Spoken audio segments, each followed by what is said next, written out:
नमस्कार बहनों, आपके YouTube चैनल सेविकाओं की आवाज़ में आपका स्वागत है। बहनों, आज हम एक बार फिर बिना किताब पढ़े परीक्षा की तैयारी कराने के लिए एक वीडियो लेकर आपके पास हाजिर हूँ। इससे पहले कि आप हमारे वीडियो को देखें, अगर आप हमारे चैनल पे नए हैं तो चैनल को सब्सक्राइब कर लें और इस वीडियो को पूरा देखने के लिए, पूरी जानकारी के लिए अंत तक बने रहें। वीडियो पर लाइक और कमेंट जरूर दें। तो आइए, इससे पहले भी मैंने इसकी तैयारी के लिए 2-3 पार्ट में वीडियो बना चुकी हूँ। अगर आपने नहीं देखा है तो उसे भी आप देख सकते हैं हमारे चैनल पे जाके। तो आइए, आज जो हम बात करेंगे, आज जो हम बताएंगे वो नमूना पत्र पर। इससे पहले भी मैंने बताई थी कि किस तरह से तैयारी करना है और किस तरह के क्वेश्चन आएंगे, कितने मार्क्स के होंगे, कौन कौन से क्वेश्चन। तो आज मैं उसी नमूना पत्र को लेकर एक बार आपके पास हाजिर हूं कि किस तरह से हमारे प्रश्न पत्र आएंगे। सेविका बहन को तैयारी अभी से ही कर लेना है। तो चलिए, आज हम चलते हैं उस नमूना पत्र की ओर।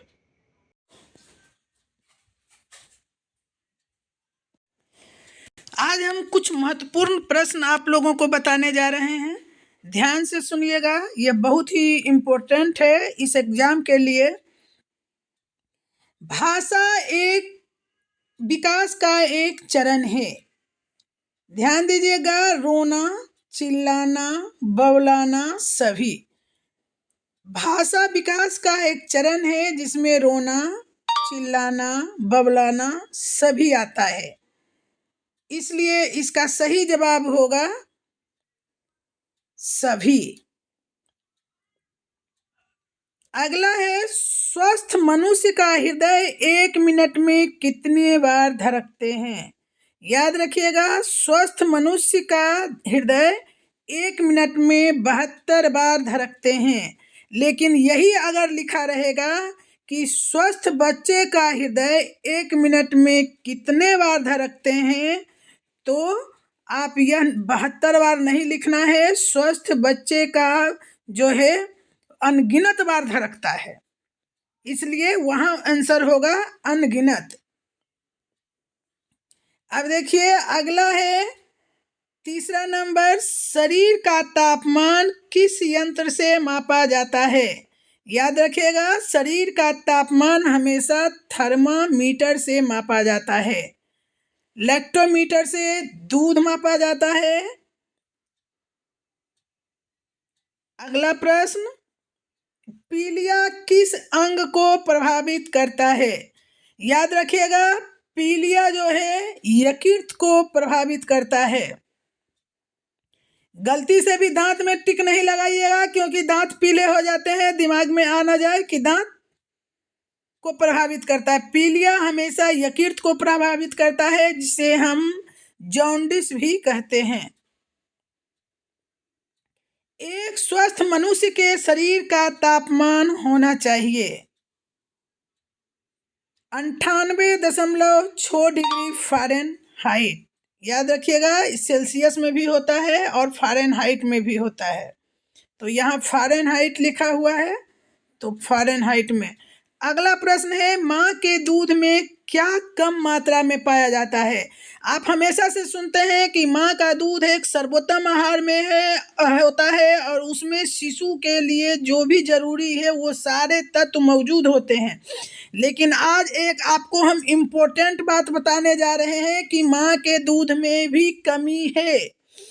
तो क्या कमी है? तो माँ के दूध में कम पाया जाता है, जो शरीर को चाहिए बच्चे को वो नहीं पाया जाता है, वो है विटामिन। ध्यान देना है, बहुत ही इंपॉर्टेंट बात है। फिर से सुन लीजिए, माँ के दूध में क्या कम मात्रा में पाया जाता है? विटामिन। आपका सही जवाब है। बाल्य अवस्था की मूलभूत आवश्यकताएं हैं। बाल्यावस्था की मूलभूत आवश्यकताएं 4 ऑप्शन है, स्वास्थ्य, खेल, सोना, इनमें से कोई नहीं। सबसे ज्यादा महत्वपूर्ण जो है वह है स्वास्थ्य। याद रखिए, बच्चे के स्वास्थ्य, पोषण, यही सब महत्वपूर्ण और मूलभूत आवश्यकताएं होती है। अगला प्रश्न है, वह कौन सा तत्व है जो शिशु को पहली बार मल त्यागने में मदद करता है? याद रखिएगा, लैक्सेटिव, उसको रेचक भी कहते हैं। लैक्सेटिव, लैक्सेटिव जो है वह शिशु के मल को त्यागने में मदद करता है। यह शरीर में शिशु को माँ के दूध, वो जो गाढ़ा पीला दूध जो होता है कोलोस्ट्रम, उसी में पाया जाता है। अगला प्रश्न है, निम्न में कौन सा रोग विषाणु से होता है? तो विषाणु से होने वाले रोग हैं, इसमें 4 ऑप्शन है, खसरा, अतिसार, टिटनस, काली खांसी। तो विषाणु से खसरा और पोलियो होता है। याद रखिएगा, विषाणु से फैलता है खसरा और पोलियो। इसमें खसरा है, अगर ऑप्शन में आपका पोलियो भी रहे तो पोलियो में सही का निशान लगाना है। अगला प्रश्न है आपका कि जन्म के पश्चात बच्चे को कौन से टीके लगाए जाते हैं? आप लोग आंगनवाड़ी सेविका हैं और केंद्र पे टीकाकरण का काम होता है, इसलिए बताना जरूरी नहीं है, फिर भी ये आ सकता है, इसलिए मैं इस क्वेश्चन को दी हूँ। तो जन्म के पश्चात जो है वो BCG के टीके लगाए जाते हैं। इसी के साथ हेपेटाइटिस 0 और पोलियो 0 का भी खुराक दिया जाता है। अगला प्रश्न है, WHO का पूरा नाम क्या है? WHO का पूरा नाम है, W से वर्ल्ड, H से हेल्थ, O से ऑर्गेनाइजेशन, यानी कि स्वास्थ्य, विश्व स्वास्थ्य संगठन। इसका हिंदी में अगर ऑप्शन रहेगा तो विश्व स्वास्थ्य संगठन, अगर इंग्लिश में है वर्ल्ड हेल्थ ऑर्गेनाइजेशन। अगला प्रश्न है, पोषण से आप क्या समझते हैं? यह लघुत्तरीय प्रश्न है जो मैं आपको एक दी हूं, इसमें यह बहुत ही महत्वपूर्ण है। पोषण एक प्रक्रिया है जिसके फलस्वरूप भोजन में उपस्थित तत्व मनुष्य द्वारा ग्रहण करने के पश्चात विभिन्न शारीरिक प्रक्रियाओं द्वारा शारीरिक तत्व में परिवर्तित हो जाते हैं, जिससे शरीर को कार्य करने की शक्ति मिलती है और शरीर का निर्माण व वृद्धि होता है। यही आपको ध्यान देना है कि पोषण से आप क्या समझते हो। तो पोषण एक प्रक्रिया है जिसके फलस्वरूप भोजन जो है शरीर में, आप अलग तरह से भी बोल सकते हैं, जरूरी नहीं है कि जो मैं लिखी हूँ वही, बस समझने का बात है कि पोषण एक प्रक्रिया है जिसके फलस्वरूप भोजन को मनुष्य ग्रहण करता है और ग्रहण करने के पश्चात एक प्रक्रिया के तहत वह शरीर शारीरिक तत्व में परिवर्तित हो जाता है, जिससे शरीर का निर्माण होता है व वृद्धि होता है। ओके, अगला प्रश्न हम चलते हैं। आज 2 दीर्घोत्तरीय महत्वपूर्ण प्रश्न को लेके आए हैं जिसकी संभावना ज्यादा है कि एग्जाम में आएगी। वो है, माँ के दूध के महत्व का वर्णन करें। ये एक जनरल सी बात है, लेकिन यह एग्जाम में आने की बहुत चांस है क्योंकि हम इसी से संबंधित हमेशा कार्य करते हैं। पोषण और स्वास्थ्य संबंधी जो इतना भी गतिविधि है उसमें माँ, बच्चे, माँ के दूध, बस इतना में ही उलझे रहते हैं, ऊपरी आहार। तो आइए आज हम देखते हैं कि माँ के दूध का महत्व के वर्णन। माँ का दूध शिशु के लिए बहुत ही महत्वपूर्ण होता है, ये सभी जानते हैं। और इसमें क्या है कि यह बच्चों के लिए रक्षा सूत्र की तरह कार्य करता है, बच्चों में रोग प्रतिरोधक क्षमता को बढ़ाकर उन्हें संक्रमित होने से बचाता है। माँ का दूध बच्चों का संपूर्ण आहार है, यह बच्चों के संरक्षण और संवर्धन का कार्य करता है। इसमें सभी पोषक तत्व उचित अनुपात में उपस्थित होते हैं। माँ का दूध पूर्णतः जीवाणु रहित होता है क्योंकि यह स्तन से निकलकर सीधे शिशु के मुंह में जाता है, जिससे जीवाणु और विषाणु नहीं पनपने पाते। यह हल्का और सुपाच्य होता है। बच्चे की आंत में, यहाँ मिस्टेक हो गया है लिखने में, बच्चे के आंत में रोगाणुओं को पनपने नहीं देता, जिससे बच्चे का स्वास्थ्य अच्छा रहता है।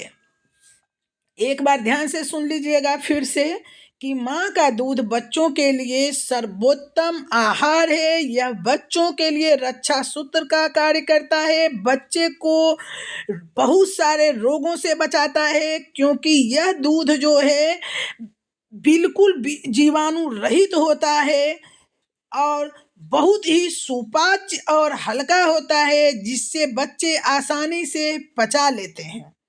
इसमें वह सारे पोषक तत्व मौजूद होते हैं जो बच्चों के लिए जरूरी है। लेकिन इससे पहले मैं आपको एक क्वेश्चन बताई थी कि बच्चे माँ के दूध में क्या कम मात्रा में उपस्थित होता है, तो विटामिन। लेकिन यहाँ माँ के दूध के महत्व के बारे में बता रहा है, तो सिर्फ हम माँ के दूध के महत्व के बारे में ही बताएंगे। अगला दीर्घोत्तरीय प्रश्न ही है कि सूत्र आहार की विशेषताएं और हानियां। पहले आप जानिए कि सूत्र आहार है क्या। सूत्र आहार, माँ किसी भी कारण से माँ का दूध उपलब्ध नहीं है, तो ऐसे में एक दूध तैयार किया गया है जिसका नाम है सूत्र आहार। यह सूत्र आहार में माँ के दूध के समान लगभग सभी पोषक तत्व मौजूद होता है। यह बहुत ही पचने में आसान होता है और बहुत ही स्वादिष्ट होते हैं, जिससे बच्चे इसे पीना पसंद करते हैं। यह कंटेनर में आता है, इन्हें सुरक्षित रखना भी आसान होता है। लेकिन इसकी हानियां भी है कि सूत्र आहार एक वैकल्पिक भोजन है, इसलिए इससे बच्चों को गैस, कब्ज तथा एलर्जी की शिकायत हो सकती है। इसके लंबे समय तक इससे क्या होता है, बच्चे का पेट भरा रहता है, जिससे इन्हें देर से भूख लगती है और यह बजट में काफी महंगा होता है।